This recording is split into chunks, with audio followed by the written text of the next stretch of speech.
Welcome to Real English Lab. Imagine this. Someone asks you, so what do you do every day? And your mind goes blank.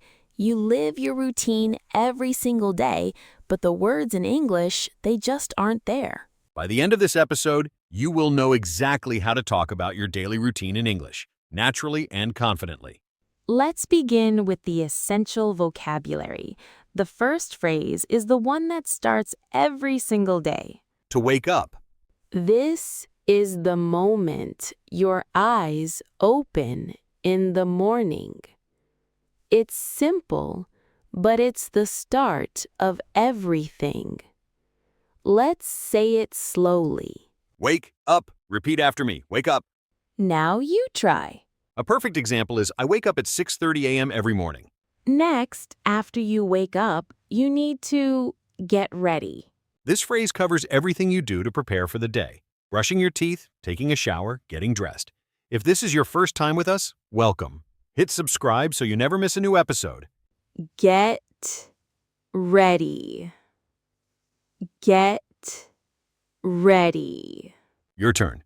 It takes me about 30 minutes to get ready for work.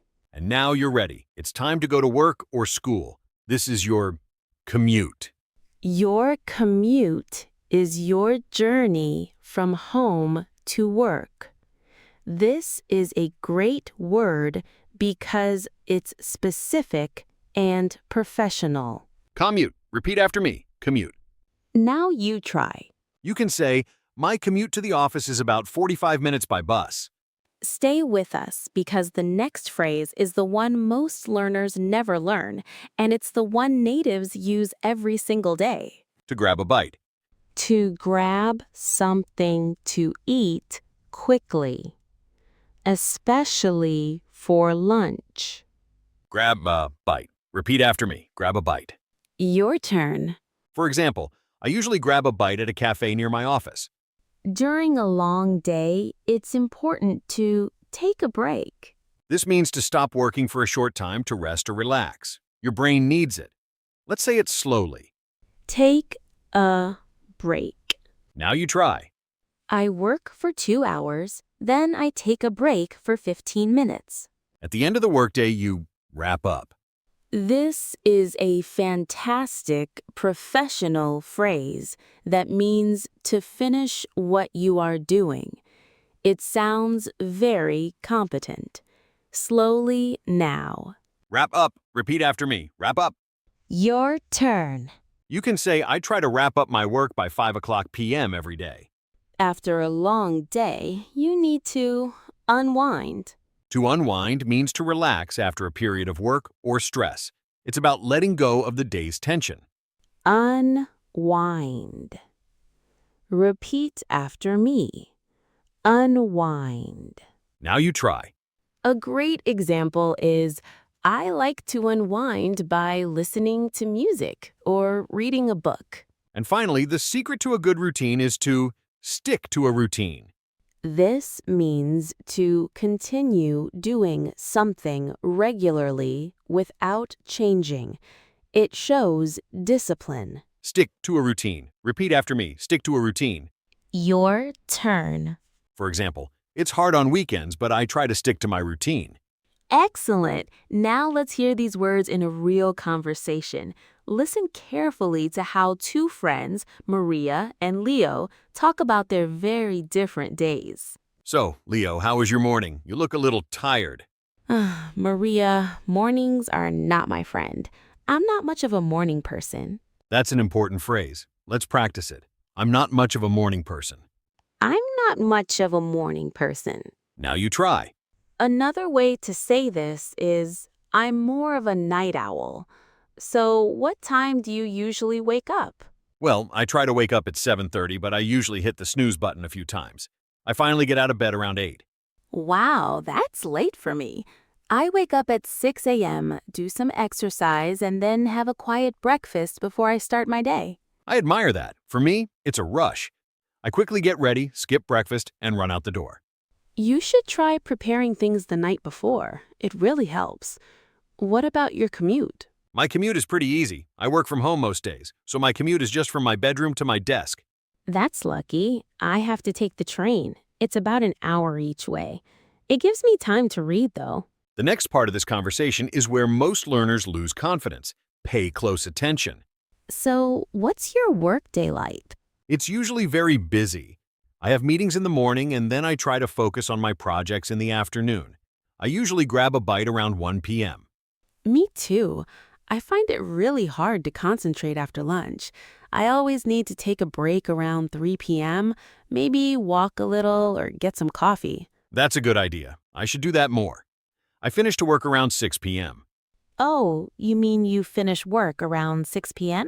Right? Yes, I finish work around 6. Thank you. See? A small mistake, easily corrected. The preposition is important. Exactly. For me, I try to wrap up everything by 5:30 so I can catch my train. How do you unwind after work? That's the best part of my day. I'm usually most productive in the evening. I like to work on personal projects, maybe study something new. I feel more creative at night. I'm the opposite. After work, my brain is tired. I just want to unwind. I usually cook dinner, watch a series, or call my family. I need that time to disconnect. That sounds relaxing. I should probably do more of that. I'm trying to change my routine, go to bed earlier, but it's hard to stick to it. It takes time. Just start with small changes. Maybe try reading a book instead of looking at your phone before sleep. That's a good tip. I'll try that tonight. What a great conversation. Notice how they use the vocabulary naturally. Now, let's solve some common problems you might have when talking about your routine. Problem number 1. A colleague asks you, "What's your morning routine like?" And you don't know where to start. You feel pressured to say something interesting. I keep it pretty simple. This phrase is excellent. It manages expectations and gives you a moment to think. Let's say it slowly. I keep it pretty simple. I keep it pretty simple. Now you try. Then you can add 1 or 2 details. For example, I keep it pretty simple. I usually just have a coffee and read the news before I start work. A great alternative is, my mornings are usually pretty quiet. This next situation is the one nobody prepares for, and it happens all the time. Problem number 2. Someone asks, "What do you do to relax after work?" You want to say more than just watch TV. My go-to is, Go-to means your usual, most reliable choice. It sounds very natural. Let's say it slowly. My go-to is... my go-to is. Your turn. Then you add your activity. For example, my go-to is listening to a podcast while I cook dinner. Or, my go-to is going for a walk to clear my head. An alternative is, I usually like to. It's simple and effective. And our final problem. This one is very common and can feel personal. Problem number 3. Someone asks, "Are you a morning person or a night person?" And you feel like one is better than the other. There is no right or wrong answer. You can answer confidently with this phrase. I'm definitely a... The word definitely shows you are sure and confident in your answer. It's a power word. Let's say it slowly. I'm definitely a... I'm definitely a morning person. Or, repeat after me. I'm definitely a night person. Your turn. You can also add a small explanation, like, I'm definitely a night owl. My brain just works better after the sun goes down. Remembering this feels very human. I'm definitely a night owl, and for years I thought it was a problem. But it's not. It's just how I am. It is okay to have your own rhythm. Problem number 4. Your weekend routine is completely different from your weekday one. How do you explain that without a long, complicated story? That is such an important point. Your routine should work for you. Here's a simple and effective phrase.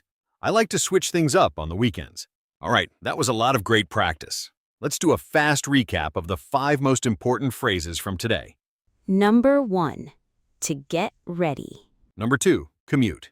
Number 3, to wrap up. Number 4, to unwind. And number 5, to stick to a routine. Fantastic. Now for your challenge for this week. This week, we challenge you to describe your entire morning routine out loud in English, from the moment you wake up to the moment you leave your home. Do it in front of a mirror. And in the comments below, write one sentence in English describing your daily routine. We read every single comment. Keep practicing, keep growing. We'll see you in the next episode. Next week, we are tackling a topic that makes everyone nervous: how to order food at a restaurant confidently. You don't want to miss it.